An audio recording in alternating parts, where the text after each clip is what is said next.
Okay, so while exploring the Fiordland National Park, a group of hikers leave their campsite and walks for 8 kilometers on a bearing of 45 degrees.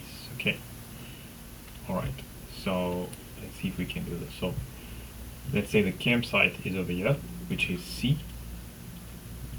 Let's call this campsite C, and we're saying that they're leaving their campsite on a bearing of 45 degrees. This is 0 degrees, this is 90 degrees, so 45 degrees is somewhere in between, so it'll be this way here.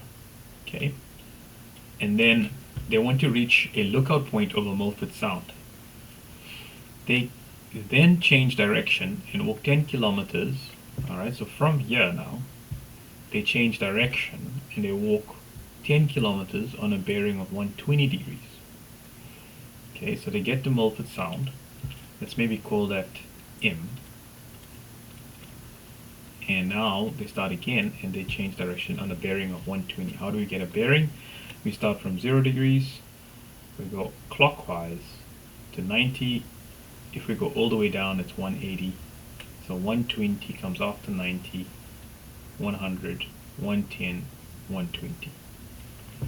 For each of these bearings, if you imagine it, this is what's happening. That is going to be 45 degrees. And for this one here, that's going to be 120 degrees. To reach a river crossing. Okay. Now, this angle is 120 degrees, which means this angle will be 60 degrees.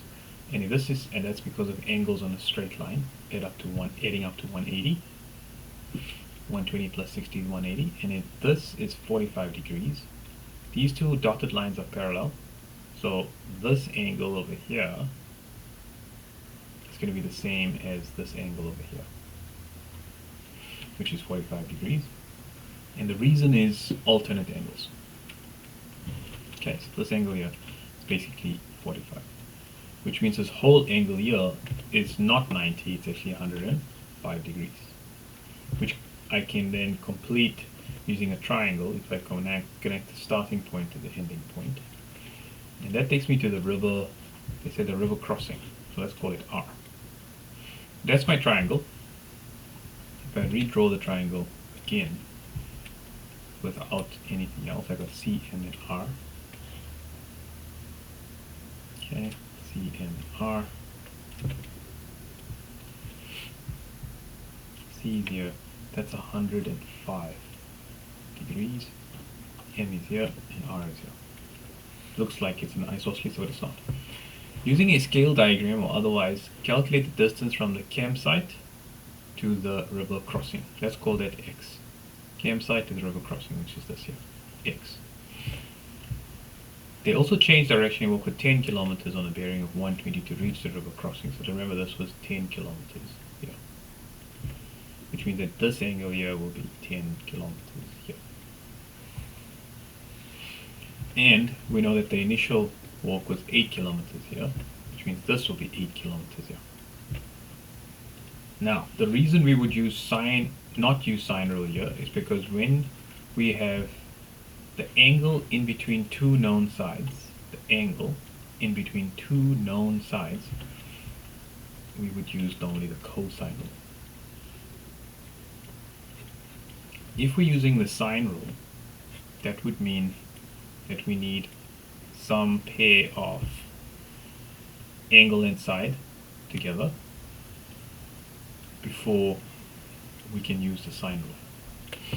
So in this case here, we don't know that pair, we don't know this angle, we don't know this angle, so we can't form a sine rule pair. So we're forced to use another rule, which is cosine. And it's not a right angle triangle, we can't use trigonometry. So we use the cosine rule, which says a squared equals b squared plus c squared minus 2bc cos angle A. Whenever we label a triangle like this, we remember that capital A stands for the angle, and we remember that A, B, C are all sides of the triangle. So if this is M, let's say, I can call this A, and then I can call that capital A. Then I know I'm looking for A, which is X, and I know the angle A, which is 105. And I can choose any other letter here, B and C. The opposite B would become small b, and an opposite C becomes small c. Now when I write this formula out, if I substitute it in there, A is x squared equals b squared, which is 10 squared, plus c squared, which is 8 squared, minus 2 times 10 times 8, cos of the angle between the two sides, which is 105 degrees. All of this can be put into a calculator carefully to give us the correct answer. Or we can do it in two steps. This is 100 plus 64, so 164. 2 times 10 is 20, 2 times 8 is 16, so 160, cos 105. Just to be safe in case there's a calculator error, we then square root that. Maybe we can do that in one go. And that gets me the side of x, which is going to give me the distance from the campsite to the river crossing, the first part here. Okay, so we go into our calculator, and let's reset it there. So we go square root 164 minus 160 cos 105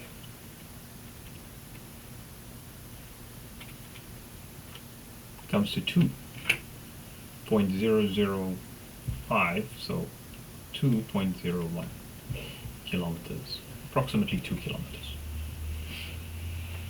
Okay, so that's going to be x.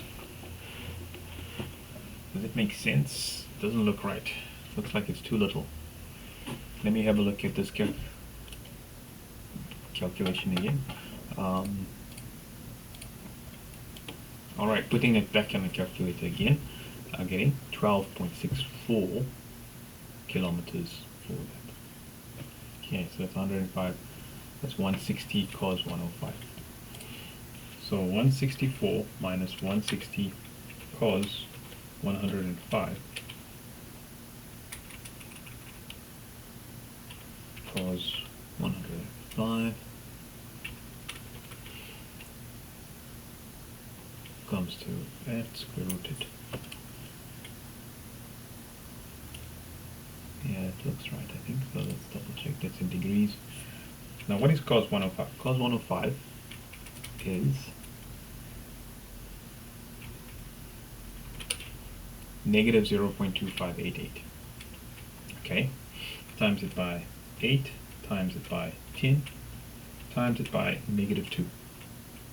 Comes to 41.411.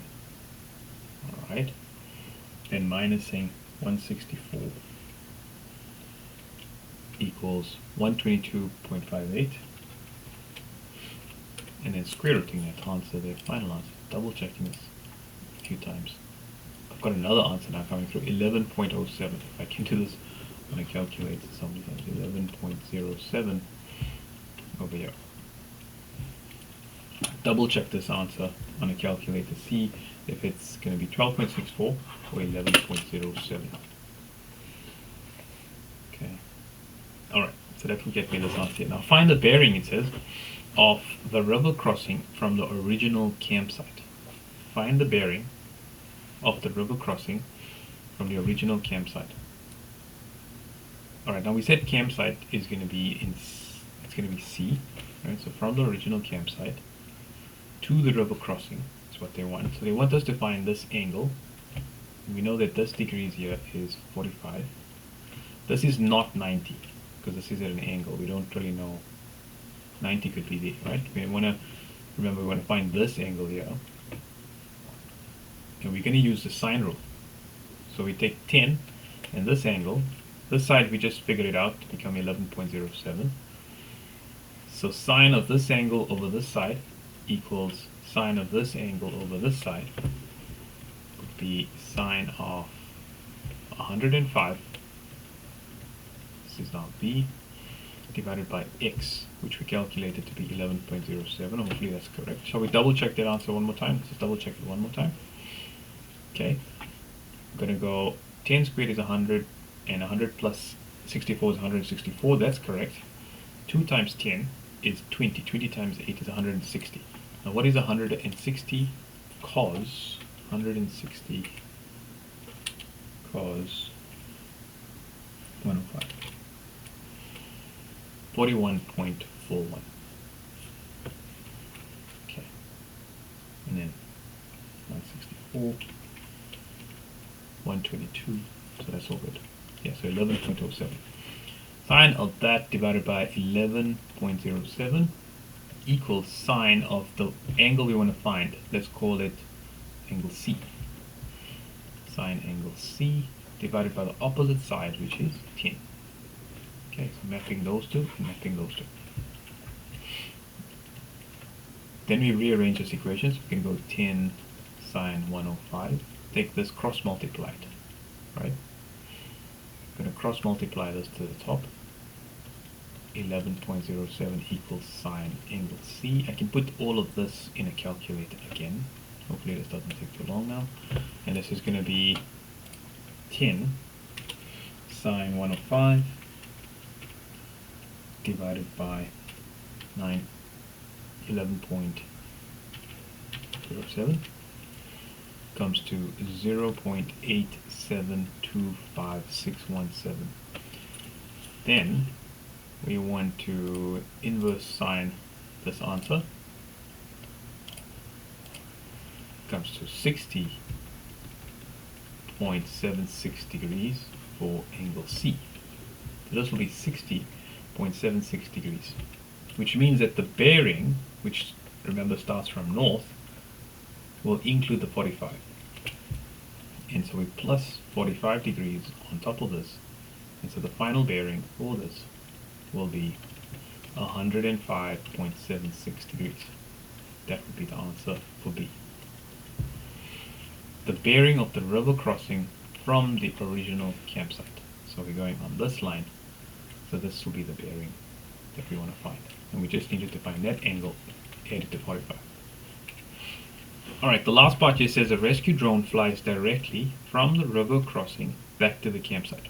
So it flies from the river crossing back to the campsite. Okay. Calculate the shortest possible distance the drone travels. Okay. And determine the angle between the drone's path and the second hiking leg, the 10-kilometer path. Like every question, it requires a few readings, right?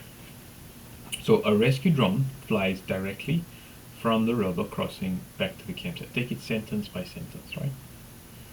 Alright, so a rescue drone flies directly from the river crossing, which we said is R, back to the campsite.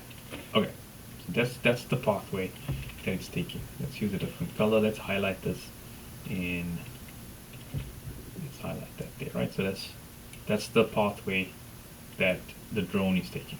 11.07 kilometers, which we've calculated. The question says calculate the shortest possible distance the drone travels. Okay, well that is the shortest possible distance at the moment, given that the campsite and the river is in a straight line. But what are they actually asking for then? So calculate the shortest possible distance the drone travels. Okay, so we're calculating a distance. That means we're questioning this distance maybe. And determine the angle between the drone's path and the second hiking leg. So this is where,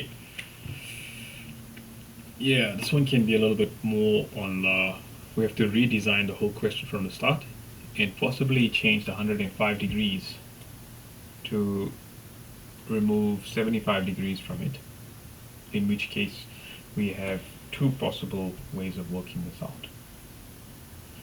So in other words, the one thing when it comes to sine of 105 degrees, it's the same as sine of 75 degrees because they add up to 180. This is the ambiguous case. They call it the ambiguous case.